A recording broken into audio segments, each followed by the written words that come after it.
नमस्कार, मेरा नाम है डॉक्टर पुरु धवन और आज इस वीडियो में हम बात करने वाले हैं कि इस ठंड के मौसम में एक किडनी फेलियर पेशेंट को किन किन चीज़ों का ध्यान रखना चाहिए।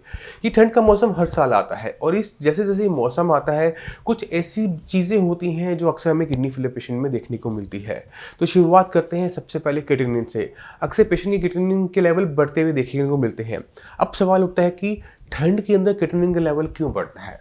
ठंड के मौसम में जब किडनी फेलियर पेशेंट को ठंड लगती है तो कपकपी छूटती है और कपकपी कहाँ छूटती है, मसल्स में छूटती है। और क्रिएटिनिन कहाँ बनता है, मसल्स में बनता है। तो जब भी आपकी मसल्स में शिवरिंग हो रही है तो क्रिएटिनिन की प्रोडक्शन बढ़ जाती है। इसलिए किडनी फेलियर पेशेंट को कहा जाता है कि अपनी बॉडी को जितना हो सके उतना गर्म रखो।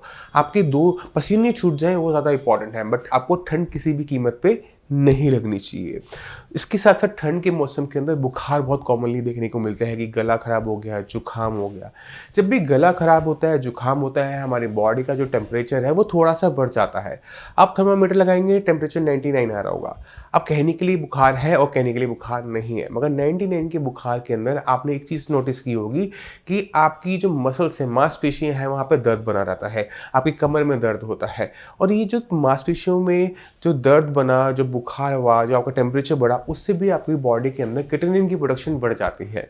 इसलिए जितने भी पेशेंट साइंस इंजीनियरिंग के हैं उनको एडवाइस किया जाता है कि जब तक बुखार उतर ना जाए और उसके बाद कम से कम 15 दिन तक अपना क्रिएटिनिन का टेस्ट मत करवाओ, क्योंकि अगर आपके लेवल बुखार से पहले 4 थे और अगर आपने बुखार में टेस्ट करवाया तो वो सीधा 8 आते हैं, डबल हो जाते हैं।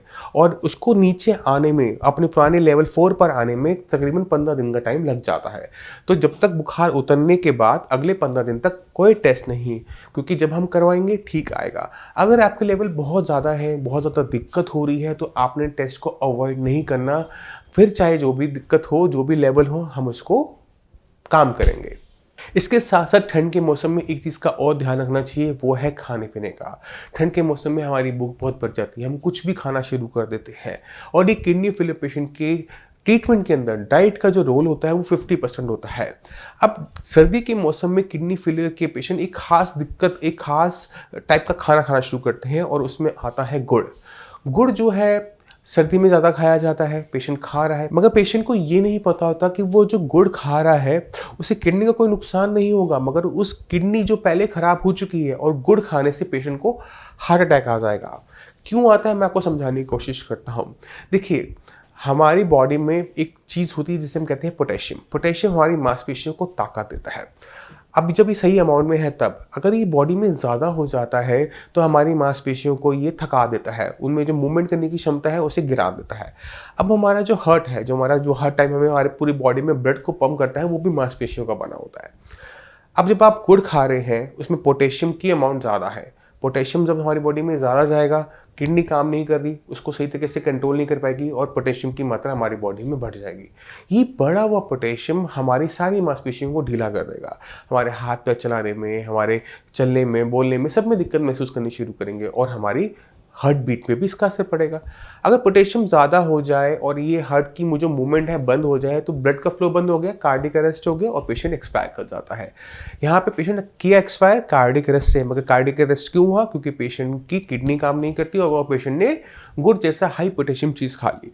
इसी तरह से किडनी फेलियर के पेशेंट्स को जूसेस से भी बच के रहना चाहिए, क्योंकि जूस के अंदर भी पोटेशियम की मात्रा ज़्यादा होती है। ये कुछ चीज़ें हैं जिनका ध्यान हर किडनी फेलियर पेशेंट को रखना चाहिए।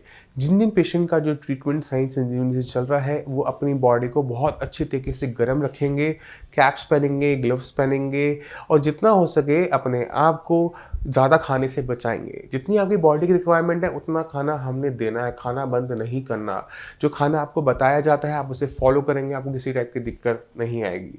मगर अगर आप गुड़ खाएंगे, आप जूसेस पियेंगे बहुत ज़्यादा अमाउंट में, आप सूप पी रहे हैं तो दिक्कत महसूस कर सकते हैं। तो जितने भी पेशेंट्स हैं किडनी फेलियर की, मेरा उनसे अनुरोध है कि खाने पीने का ध्यान रखें, ठंड से बच के रहिए, क्योंकि ठंड के अंदर क्रिएटिनिन का लेवल बढ़ता है, बुखार के अंदर क्रिएटिनिन का लेवल बढ़ता है, एक्सर्शन करने पे, एक्सरसाइज करने पर भी क्रिएटिनिन का लेवल बढ़ता है। यहाँ किडनी खराब नहीं हो रही, मसल्स की एक्टिविटी बढ़ने की वजह से कैटेनिन के लेवल इंक्रीज हो रहे हैं, जो कि हमें एक फॉल्स इंडिकेटर है, एक गलत इंफॉर्मेशन देते हैं जो कि हमें नहीं चाहिए। इसी वजह से मैं आपको एडवाइस कर रहा हूँ कि इस ठंड के मौसम में आप इन चीज़ों का ध्यान रखेंगे तो ये जो फॉल्स हमारी बॉडी में जो एक्स्ट्रा कैटेनिन की प्रोडक्शन है वो नहीं होगी और आपके जो लेवल्स हैं आप कभी डराएंगे नहीं। मैं उम्मीद करता हूँ इससे आपको समझ गए कि किन किन चीज़ों का ध्यान हमने इस ठंड के मौसम में खास कर रखना है, और उम्मीद करता हूँ कि आप अपने कैटेनिन लेवल को बहुत अच्छी तरीके से कंट्रोल रखेंगे, बहुत अच्छी तरह से मैनेज रखेंगे, क्योंकि किडनी फेलियर एक नॉन क्योरेबल डिजीज़ है बट मैनेजेबल है और इस पे हमें रेगुलर काम करते रहना पड़ता है। अब इसी के साथ आपसे भी मैं चलने की आगे चाहूँगा। मिलते हैं अगली वीडियो में, तब तक के लिए धन्यवाद।